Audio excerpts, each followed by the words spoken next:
the last time we talked about how you ascended to leadership in Springfield and the coalition that you kind of developed while you were in Springfield and the split that occurred with the downstates. Well, okay. How I ascended was the fact that there were 4 distinct groups. Mm-hmm. One was the black and Hispanic group. The downstate was split into 2 groups of 5 each. And then you had the group out of Chicago. Okay. At one point, the blacks were divided too. But I unified the blacks behind my candidacy. Mm-hmm. And I needed only one of the other groups. I had 9 votes, I needed 14. And so I was able to get the 5 in one of the downstate caucus because those two groups would never come together. Mm-hmm. And one group was headed by Mr. Museo. Another group was headed by Big Luff. Okay. Now, Big Luff, at one point in time, Mr. Museo was the state Democratic Party chairman. Okay. Big Luff voted against his re-election and voted for the person that Speaker Madigan wanted to put in, which was Gary LaPel. Oh, okay, okay, okay. So the Museo was strongly against anything Big Luff wanted. Okay. And so all I needed was one of the 3 groups. All I needed was one of them. And so I was able to get the group that's the Museo here, which gave me the 5 additional votes I needed to become the minority leader. Okay, okay. And that's how I basically ascended into the leadership role for the Senate Democrats. Now, wasn't Earlene Collins? Yeah, Earlene Collins was had her name out there as a possible leader. Okay. And but she could get only maybe 3 or 4 of the blacks to support her when she saw she didn't have the vote, so she decided for us to be unified, and she supported my candidacy. Now, who were some of the blacks who supported Earlene Collins initially? Well, she had herself, you had Alice Palmer. Okay. And we had 2 Hispanics. What was it, Devalle? No, was Devalle and Chuy Garcia. Okay. And that was she had in her group. Okay. Now, at that time, who were some of the folks who, members who supported you specifically? I had Senator Hendon, I had Senator Trotter. What other senators was that? Hendon, Trotter. What was Senator Shaw? Senator Shaw. That's one other. Wait, talk about your relationship with Senator Shaw and particularly talk about how the Shaw brothers kind of transitioned from their leadership on the west side to the south side of Chicago in terms of becoming a powerhouse. See, the Shaw brothers were very active on the west side in politics, and they were pro-blacks. I mean, they constantly fought against the establishment on the west side, and which brought a lot of heat on them. Okay. And they were for black representation, black folks represented. They had the white political ward bosses on the west side. They had the white precinct captains. And so Shaw wanted to see they wanted to see a change in that. Both of those communities had turned mostly black, and he felt we should have black representation. In the south suburbs? No, on the west side. Oh, okay. Chicago. Right, okay. And, Alderman Ben Lewis, the 24th Ward, became alderman over there, and Shaw was very active involved in that. Mm-hmm. And then eventually he got assassinated. They killed them. Oh, wow. Okay. Soon thereafter, the Shaw brothers left and came to the South Side. Okay. But they have always been for empowering the black community. Okay. Okay. And that's how we became very close. Okay. Working together. And so we had Shaw and I, we worked together in the 21st Ward many years ago when we came to Southside. And then eventually he got elected state representative after redistricting in 1982. Now, you were saying that you work closely with the Shaw brothers. What were some of the prominent issues that you recall working with the Shaw brothers on, or things that you want? See, Shaw and I, when he got elected, we collaborated together and we passed a bill into law that would require the teaching a unit of history that blacks and women made to this society. Okay, the contributions, yeah. Okay. And so he and I collaborated together, we got that passed into law. Okay. Rather than have once a year Black History Month, we felt it should be incorporated in the curriculum on a year-round basis. Okay, and that's probably why, what's the name, Richardson, with the that videotape that she did on black lawmakers. Yeah. So that's probably the rationale in terms of why that was done. Right. Okay. Right. And that was part of the reason, because I felt that the contributions that black lawmakers made to this state, it wasn't actually recorded. So that's how Julianne Richardson came to play. I was looking for a vehicle to prominently show the contributions African Americans made to the state of Illinois, and I ran into Julianne Richardson. She said she can do it, so she in turn began to interview current sitting legislators as well as those who had left the General Assembly. And that's how that came into being. Okay, which is a significant contribution in terms of making certain that our history, passes on and remains alive. That's yeah, right. yeah. That was very important. Right. So, well, we worked on many good things.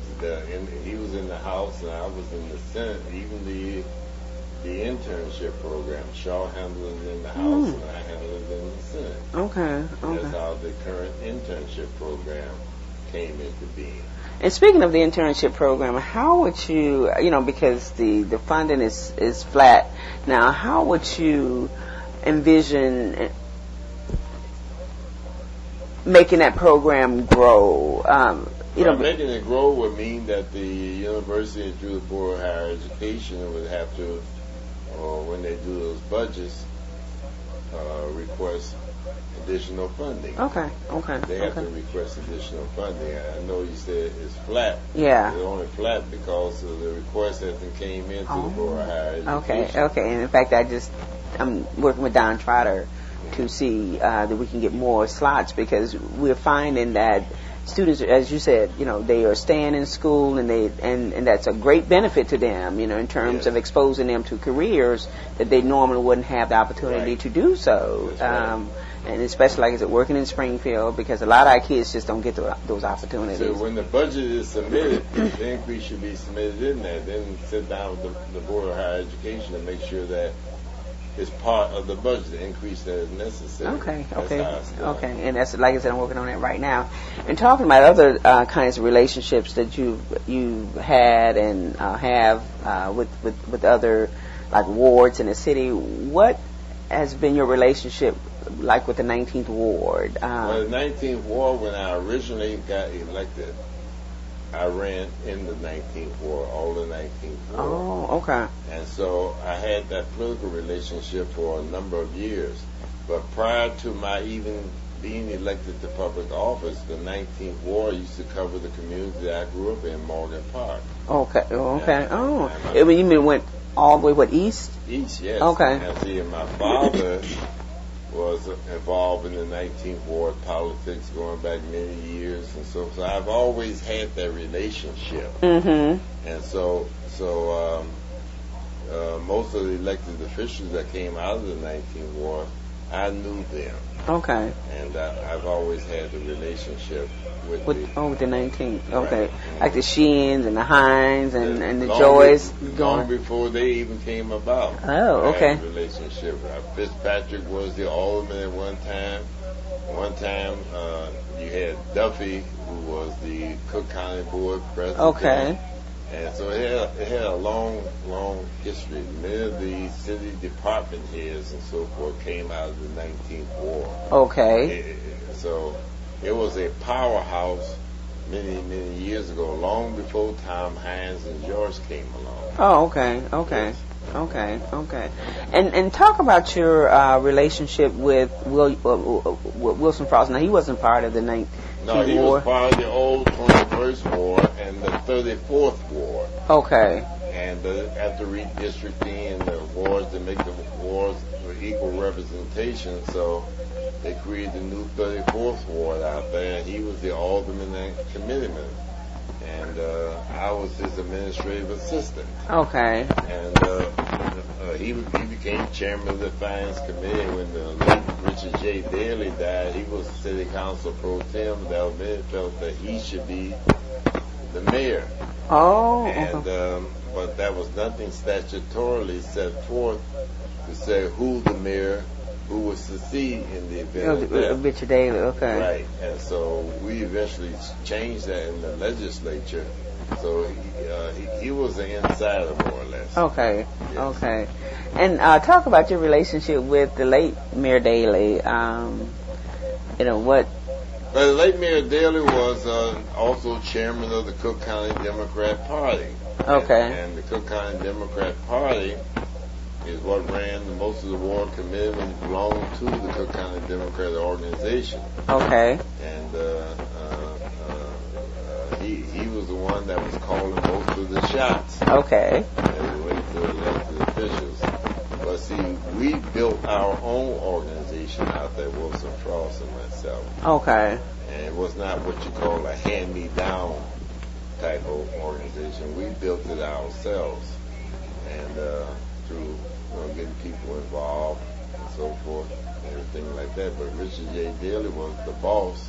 Of everybody. Huh? Yeah, he was the boss, but again, we still had our independence because we developed our own power base that was not given to us. And when you say we, you mentioned Wilson Frost. Who were some of the other prominent or individuals who were part of that? Gene Barnes was part of that. Then the late Sam Bond, who became a county commissioner, he was part of that. That's how we built it up over the years. Okay. In turn, we had a power base from which we could get many things accomplished. Okay. And what was your relationship with with the late Mayor Byrne, Belandic? Well, I knew them, but I didn't interact with them as much. When I say interact with them is that they were the mayor, I was in the legislature, so we all knew each other. Okay, but not. Yeah, but I was not one who was had to interact with them directly. Now, who were some of the folks in terms of African Americans or blacks who had to interact with? Well, usually your local folks, your local aldermen and committeemen, they are the ones who were involved. Wilson Frost, Benny Stewart, most of your black aldermen and committeemen had to interact with him because that was the mayor of the city at the time. So they didn't really interact with legislators, huh? No, not directly as the local alderman did, so. But the mayor had his representatives in the legislature who spoke for the city on issues that impacted the city. He had his leadership, and usually the leaders, be it in the House or the Senate, were the ones who would interact more with the mayor of the city of Chicago. So. And has that changed any? It has changed somewhat. Because at that time, most of the state reps and senators out of Chicago were elected through the ward organizations. Okay. But that has changed. Most of them now are not elected. Yeah, that's true. Ward organizations. So therefore, the clout that the mayor had over them doesn't exist like it did. Oh, that's interesting because some of the local aldermen still say that they are responsible for legislators. Well, some of the local aldermen, if they help the individual get elected to office, then they have some allegiance there. Okay. But not like it was in the past. See? Okay. And so many of the local state reps and state senators are elected within their own right, not outside the ward organization, even though some have an affiliation with the organization. Right, but they have that separate organizations now. Okay, Right. Okay. Yeah, and talk about your impression, because you served in the General Assembly when Harold Washington was a member. Harold Washington was there when I first got to Springfield in 1973. He had been there for several years. Okay. And so, Harold was a great debater. And he loved to read a lot, so when we would have meetings, it was Harold Washington that was in the forefront on various issues